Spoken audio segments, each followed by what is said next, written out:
საქართველოში გენდერული თანასწორობის დაცვისა და სამოქმედო გეგმის შესახებ სასტუმრო თბილისი მარიოტში დღეს გამართულ ფორუმზე საუბრობდნენ.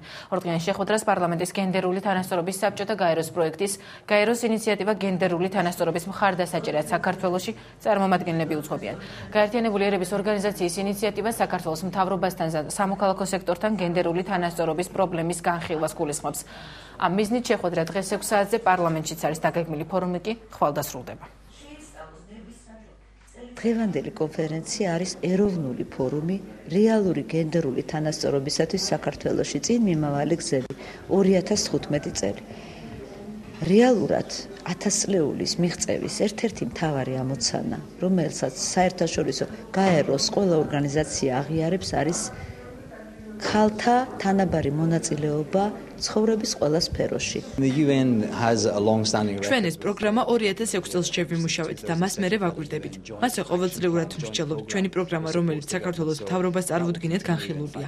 ამერიკის კომიტეტი ადასტურებს, რომ ამ პროექტის დახმარებით საქართველოში გენდერული პრობლემის მოგვარების მხრივ წინსვლა შეინიშნება.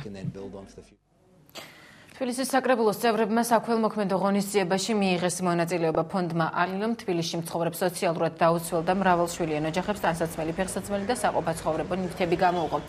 დახმარება საკრებულოს წევრებმა თავად დაარიგეს.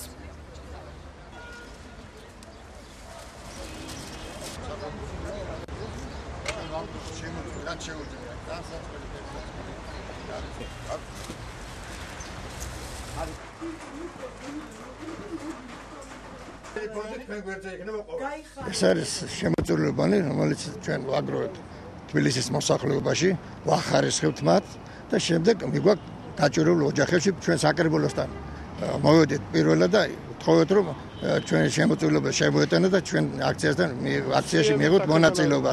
სიებით საქმეს ყველა უდიდესი დახმარება გაგვიწია საკრებულომ. ეს იქნება არა ერთჯერადი აქცია, არამედ ეს იქნება მუდმივი მოქმედი ალილო.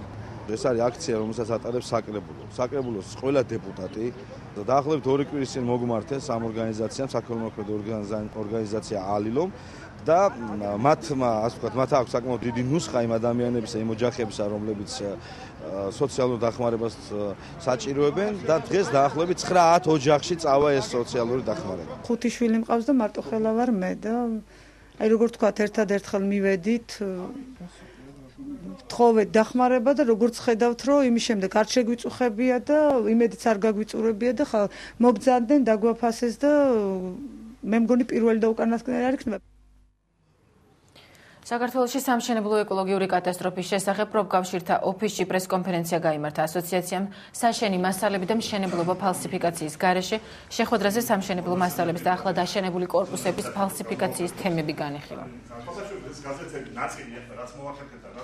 დღევანდელი პრესკონფერენცია ეძღვნება საქართველოში სამშენებლო ეკოლოგიის უმძიმეს მდგომარეობას. ეს არის ნამდვილი კატასტროფა სამშენებლო ეკოლოგიის მხრივ, რაც დღეს საქართველოში ხდება. ამის საბაბს გვაძლევს ის, რომ დღემდე საქართველო რჩება მსოფლიოში ალბათ ერთადერთ ქვეყნად, სადაც არც ერთი საცხოვრებელი ბინა არ შემოწმებულა. სამი ჩეჩენი ემირი ახალ ლიდერს ასახელებს, მათ დოკუ უმაროვისათვის მიცემული ფიცი დაარღვიეს და ამის მიზეზად მისი ერთპიროვნული მმართველობა დაასახელეს. ახალი მეთაურის შესახებ კი ჰუსეინმა ასლანბეკმა და ტარხანმა საგანგებო ვიდეო მიმართვით განაცხადეს. უმაროვისგან გამდგარ ემირებს ჰუსეინ გაკაევი უხელმძღვანელებთ. მას ჩეჩნეთის რესპუბლიკის მეთაურის რამზან კადიროვის მშობლიურ სოფელზე შეტევის ბრალდებით ეძებს. გაკაევის ლიკვიდაციისათვის მთავრობამ ჯილდო 10 მილიონი რუბლი დააწესა. ვიდეო მიმართვაში ემირები ეგრეთ წოდებული მეჯლისის ჩამოყალიბების გეგმას განიხილავენ, მათი თქმით ეს გაერთიანება გადაწყვეტილებას ხმათა უმრავლესობით მიიღებს. მიმართვაში ისიც ნათქვამია, რომ ჩეჩნეთის მოჯაჰიდები ამ გადაწყვეტილებას მხარს უკვე უჭერენ. კავკასიის ემირატებს შორის განხეთქილება რამდენიმე თვის წინ დაიწყო. ყირგიზეთის საპარლამენტო არჩევნებისთვის ემზადება მომავალი მთავრობის მიზანი საპარლამენტო მმართველობის რესპუბლიკის შექმნა.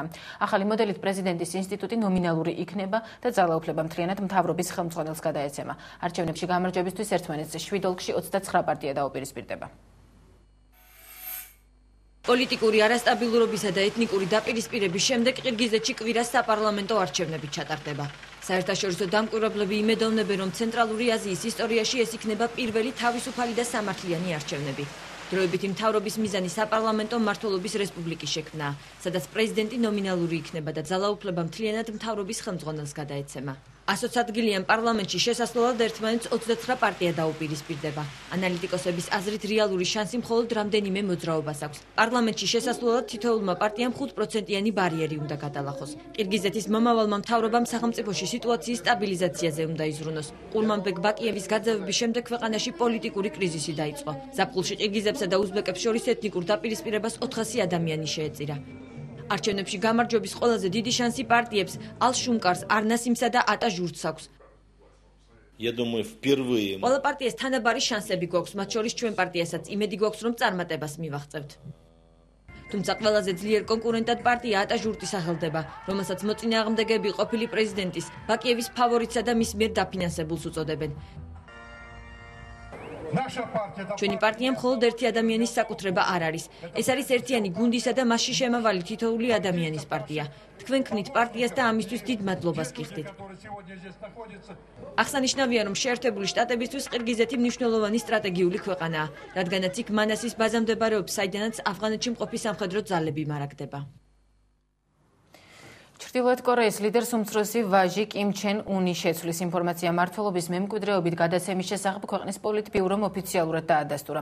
კიმ ჩენ ირი ხელისუფლებაში 1994 წელს მოვიდა, როდესაც მისი მამა ჩრდილოეთ კორეის მუდმივ პრეზიდენტად წოდებული კიმ ირ სენი გარდაიცვალა.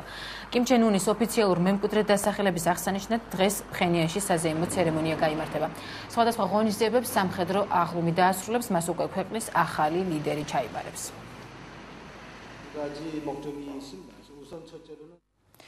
ირანის პრეზიდენტი რომის პაპს მადლობას უხდის. მაჰმუდ აჰმადინეჯადმა ბენედიქტ მე-16-ს წერილი გაუგზავნა და ყურანისა და ზოგადად მაჰმადიანობის პატივისცემისათვის მადლიერება გადასცა. წერილში აჰმადინეჯადი ფლორიდის ეკლესიის მსახურის მიერ ყურანის დაწვას და ვატიკანის მიერ მისი თქმით ამ არაგონივრული სურვილის დაგმობას იხსენებს. აჰმადინეჯადი იმასაც წერს, რომ თანამედროვე საზოგადოებაში მიმდინარე დესტრუქციული ცვლილებების წინააღმდეგ სხვადასხვა რელიგიის წარმომადგენლები ერთად უნდა იყვნენ. 11 სექტემბრის ტერაქტების წლისთავთან დაკავშირებით ორმა მღვდელმა ამერიკის ქალაქ ნეშვილთან ყურანი დაწვა ნიუ-იორკში კი ტრაგედიის აღსანიშნავად გამართული მსვლელობისას ერთ-ერთმა დემონსტრანტმა წიგნის რამდენიმე გვერდი საჯაროდ ამოხია და დაწვა. ჰამასის ორი წევრი ემსხვერპლა ისრაელის ჯარების მიერ ჩატარებულ სპეცოპერაციას. სამხედროები მდინარე იორდანიის დასავლეთით ქალაქ ჰებრონში პალესტინელ მებრძოლებს დაუპირისპირდნენ. მათ ქალაქის ცენტრში ერთ-ერთი საცხოვრებელი სახლი ალყაში მოაქციეს, სადაც ისრაელის მხარის ინფორმაციით ჰამასის წევრები იმყოფებოდნენ. პარტიზანები ისრაელის არმიის დასახლებებში მოწყობილი დივერსიული აქტების გამოიძებნებოდნენ. სამხედროები ოპერაციის ადგილზე ჟურნალისტებს და სასწრაფო დახმარების ბრიგადებს არ უშვებდნენ. სპეცოპერაციისას ამავე რაიონში მცხოვრები რამდენიმე პალესტინელიც დააკავეს. რამდენიმე თვის წინ პალესტინელმა მებრძოლებმა, რომლებიც ჰამასის დაჯგუფების წევრები იყვნენ, ისრაელის 4 მოქალაქე მოკლეს, მათ შორის ერთი ფეხმძიმე ქალბატონი იყო. რუსული ხომალდი სოიუზი ყაზახეთში მდებარე ბაიკონურის კოსმოდრომიდან გაფრინდა. მოდერნიზებულ ხომალდში ორი რუსი კოსმონავტი ალექსანდრ კალერი, ოლეგ სკრიპოჩკა და ნასას ამერიკელი კოსმონავტი სკოტ კელერი იმყოფებიან. ხომალდის ეკიპაჟი საერთაშორისო კოსმოსურ სადგურში 5 თვეს დარჩება. ისინი ორბიტაზე ლაბორატორიულ კვლევებს ჩაატარებენ. ეკიპაჟის გასაცილებლად ბაიკონურის კოსმოდრომზე სხვა სტუმრებთან ერთად 28 წლის სკანდალური რუსი ჯაშუში ანა ჩეპმენიც გამოჩნდა, რომელსაც თან პირადი მცველი ახლდა.